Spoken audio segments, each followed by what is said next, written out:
శ్రీశైలంలో కార్తీక మాసం ముగింపు సందర్భంగా ఆత్మకూరు డీఎస్పీ రామాంజీ నాయక్ మీడియా సమావేశం నిర్వహించారు. కార్తీక మాసం విజయవంతం చేసిన పోలీస్ సిబ్బందికి డీఎస్పీ రామాంజీ నాయక్ ధన్యవాదాలు తెలిపారు. కార్తీక మాసంలో ట్రాఫిక్ నియంత్రణకు 12 మొబైల్ టీమ్స్ అని, అది సోమవారాలలో నంద్యాల జిల్లా నుండి 300కు పైగా సిబ్బందికి ప్రత్యేక విధులు కేటాయించామన్నారు. శ్రీశైలం వచ్చే దారి ఇరుకైన రోడ్డు కావడంతో ట్రాఫిక్ అంతరాయం ఏర్పడిందని పేర్కొన్నారు. అయినా ఓపికతో పనిచేసి కార్తీక మాసం మేము మా సిబ్బంది విజయవంతం చేశామన్నారు. అయితే ఈ సంవత్సరం భక్తులు ఎక్కువగా రావడంతో హటకేశ్వరం, సాక్షిగణపతి వద్ద ట్రాఫిక్ అంతరాయం ఏర్పడినా సిబ్బందితో ట్రాఫిక్ నియంత్రించామని అన్నారు. ట్రాఫిక్ నియంత్రణకు రాబోవు శివరాత్రిలోపు శ్రీశైలం ఈవో సహకారంతో సూచిక బోర్డులు శిఖరం నుండి శ్రీశైలం వరకు ఏర్పాటు చేస్తామన్నారు. ముఖ్యంగా శ్రీశైలం 1 టౌన్లో పోలీస్ సిబ్బంది కొరత ఉంది.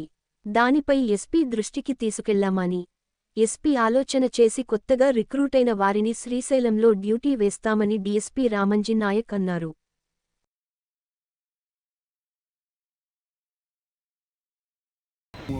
3 days 4 days ఉంటూ ఇక్కడ స్వయంగా నేనే ట్రాఫిక్లో ఇన్వాల్వ్ అయ్యి డ్యూటీ చూస్తే మాకు చాలా సంతోషం కలిగింది.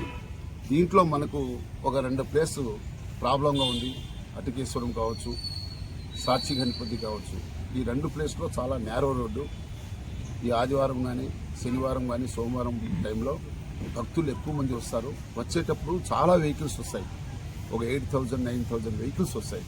ఈ వచ్చేటప్పుడు మెజార్టీగా చాలామంది డ్రైవర్ లేకుండా ఓన్ వెహికల్ ఓనర్సే బండి డ్రైవింగ్ చేసుకొని వస్తారు. ఈ వచ్చేటప్పుడు ఈ ఘాట్లో ఈ క్లచ్ ప్లేట్ ఎక్కువ తొక్కడంతో బండి హీట్ అయిపోయి బ్రేక్ డౌన్ అవుతాయి. ఈ బ్రేక్ డౌన్ అయ్యేటప్పుడు మనకు 2 లైన్లు కంటిన్యూ మూమెంట్లో ఉంటే ఏ ట్రాఫిక్ సమస్య రాదు. ఒక్కవేళ ఒక చిన్న బండి ఏదైనా ఒక బ్రేక్ డౌన్ అయిందంటే మొత్తం రూట్ అంతా ట్రాఫిక్ జామ్ అవుతుంది. ఈ ట్రాఫిక్ జామ్ కావడం వల్ల భక్తులు కొంత ఇబ్బంది పడతారు. అప్పుడు మా పోలీస్కి చాలా ఒత్తిడి పెరుగుతుంది దీనిపై.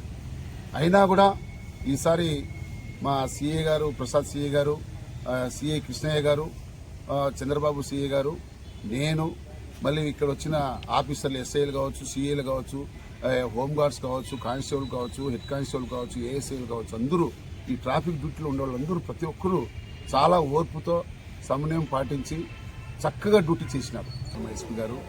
అలాగే మేము పోలీస్ డిపార్ట్మెంట్ తరఫున 12 మొబైల్ పార్టీని ఏర్పాటు చేసినాం. ఈ బైక్స్లో ఎందుకు చెప్తున్నామంటే మనకు 2 వెహికల్ పోయేటప్పుడు 3వ వెహికల్ పోయేదానికి ఇక్కడ మార్గం లేదు. మనకు ఏది పోవాలన్నా బైక్లో పోతేనే మనం ఏదైనా ఇమ్మీడియట్గా అక్కడ రీచ్ అయ్యేదానికి ఉంటుంది. ఆడుండే చిన్న చిన్న ప్రాబ్లంను మనము వెంటనే పరిష్కారం చేసేదానికి మొబైల్ పార్టీ ఏర్పాటు చేసినాము. మళ్ళీ మనకు టోయింగ్ వెహికల్స్ 3 వెహికల్స్ పెట్టినాము. ఏదైనా ఎక్కడైనా బ్రేక్ డౌన్ అయితే వెంటనే మా టోయింగ్ వెహికల్ ద్వారా వెంటనే బండిని పక్కన పంపించి మనకు ట్రాఫిక్ అంతరాయం కలగకుండా చేసేదానికి. మళ్ళీ లాజిస్టిక్ అంతా మా సిఐ గారు చాలా చక్కగా వచ్చిన సిబ్బంది అందరికీ అకామిడేషన్ కావచ్చు, ఫుడ్ కావచ్చు, అందరినీ చాలా చక్కగా మా సిఐ గారు ప్రసాద్ గారు చాలా కష్టపడి బాగా వాళ్ళ సిబ్బందితో, వాళ్ళ స్టేషన్ స్టాఫ్ మొత్తం అందరూ కూడా బాగా కష్టపడి అందరినీ సంతోషంగా ఎవరికి ఎలాంటి ఇబ్బందులు లేకుండా మా సిబ్బంది చూసినారు. కనీసం మనకు 400-300 స్టాఫ్ వచ్చినారు వారం. మనకు శనివారం, ఆదివారము, సోమవారము మెజార్టీగా 300-400 మెంబర్స్ మనకు పోలీస్ స్టాఫ్ మొత్తం మన నంద్యాల జిల్లా నుంచి వచ్చినారు. అంతా మా డిపార్ట్మెంట్ తరఫున మేము థ్యాంక్స్ తెలియజేస్తున్నాము. చిన్న లోపాలు ఉంటాయి, సహజమే, నేను కాదని నేను చెప్పను.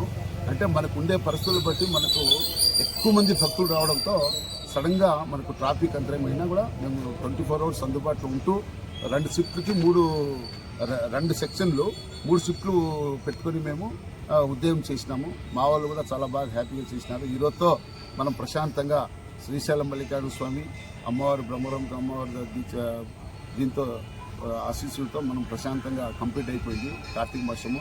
ప్రజలు, భక్తులందరూ కూడా హ్యాపీగా పోయినారు. అందుకు మా పోలీస్ డిపార్ట్మెంట్ తరఫున అందరికీ మేము ధన్యవాదాలు తెలియజేస్తున్నాము.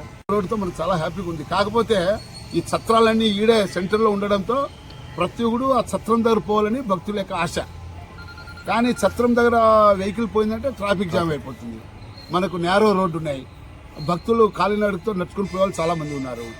అది మన టెక్నికల్ ప్రాబ్లం. అందుకే మనకంతా ఎక్కువ పాయింట్ ఏమంటే దాసరి ఛత్రం కావచ్చు, నంది సర్కిల్ కావచ్చు, ఈ బెల్ట్లో మనకు రింగ్ రోడ్డు పంపించేదానికి అవకాశం ఉంది. ఇవి కూడా కొన్ని మనకు లోపాలు ఉన్నాయి. ఏ సత్రం ఎక్కడ ఉండాలనేది ఆ డైరెక్షన్కి మనం ఆ బోర్డు వేయించాలని అనుకున్నాము. నెక్స్ట్ టైం గ్యారంటీగా మనం శివరాత్రికి అన్ని ఏర్పాటు చేస్తాము మన ఈఓ గారి సపోర్ట్ తీసుకొని. ఎందుకంటే అవి కనీసం ఆ సత్రం పేరు రాసి ఈ సత్రం ఈ రూట్లో ఉంది, మీరు ఈ రూట్లో పోవాలా, ఈ రింగ్ రోడ్లో పోవాలని వాళ్ళకి భక్తులకి ఒక గైడ్ కోసము బోర్డులు తయారు చేయించి మనం శిఖరం నుంచి స్టార్ట్ చేయిస్తాం ఏ సత్రం ఎట్లా పోవాలనేది. చాలా మందికి సిబ్బంది అంటే ఎవరైనా కోరుకునేది అదే కదా, వాళ్ళ పిల్లలు బాగా చదువుకోవాలా, మంచి హాస్పిటల్ ఉండనేది ఎక్కడైనా కోరుకుంటారు. ఆ టెక్నికల్ ప్రాబ్లం ఉంది. మా ఎస్పీ గారు కూడా చెప్పినారు, లేదు కొంతమంది యూత్ ఉంటారు కదా, కొత్తగా రిక్రూట్ అయిన వాళ్ళకి మనం వాళ్ళకి మంచిగా చెప్పి ఇక్కడ పోస్టింగ్ ఇస్తామని చెప్పినారు. వాళ్ళ ద్వారా మనం కొంచెం ఇంప్రూవ్మెంట్ చేస్తాము. అందులో మనకు కొంచెం మా సబ్ డివిజన్ ఆత్మకూరు అయితే కన్నా మనకి ఇక్కడ రావాలంటే దూరం, కనీసం 3 hours అవుతుంది. ఏదైనా చిన్న పొరపాటు జరిగినా ఏదైనా ఇమ్మీడియట్గా రావాలన్నా కూడా మనం అందుబాటులో రావాలంటే మీ N9 న్యూస్ యూట్యూబ్ ఛానల్లో please like, share and subscribe.